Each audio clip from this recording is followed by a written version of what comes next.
మాజీ ముఖ్యమంత్రి వర్యులు వైఎస్ఆర్ కాంగ్రెస్ పార్టీ అధ్యక్షులు సిబిఐ కోర్టు పని మీద హైదరాబాద్ వస్తే హైదరాబాద్లో ఆ జన సముద్రాన్ని చూసి ఆ జగన్కు ఉన్నటువంటి ప్రజా ఆదరణ చూసి ఈ టీవీపై సాంబడు పూతికిట్టిగాడు ఆర్తనాదాలు ఎంత అల్లాడిపోయారంటే అల్లాడిపోయారు. ఏమన్నాడు టీవీపై సాంబడు? ఆయన ఏమన్నా స్వాతంత్ర సమరయోధుడా? నేరారోపణ నుండి అక్రమాస్త్ర కేసుల్లో హైదరాబాద్లో సిబిఐ కోర్టుకు వచ్చాడు, జనాలు అంత ఆదరించాలా అన్నాడు. బాబా టీవీపై సాంబా, జగన్మోహన్ రెడ్డి అనే వ్యక్తి ఒక శిఖరం లాంటాడు.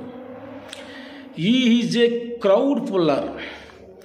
ఆయన రాష్ట్రం ఏదైనా ఎక్కడికి వెళ్ళినా ఆయన్ని అభిమానించే అభిమానులు ఎప్పటికీ ఉన్నారు. ఎందుకంటే ఆయన మాట ఇస్తే మడమ తప్పుడు, విలువలు విశ్వసనీయత కలిగినటువంటి వ్యక్తిగా ఆయనకు ఒక మంచి అభిప్రాయం తెలుగు ప్రజల్లో ఏర్పడింది. అలాంటి వ్యక్తికి చూడటానికి రాష్ట్రం ఏదైనా సరే ఎక్కడైనా సరే ప్రజలు నీరాజనం పడుతున్నారు. ఆ నీరాజనం తట్టుకోలేక మీ కడుపు మంట అంతా ఇంత కాదురా బాబు. అదే మీ కులపు వాడైతే, మీ సామాజిక వర్గం వాడైతే మీరు పెట్టే జాకీలు మామూలుగా ఉండవు.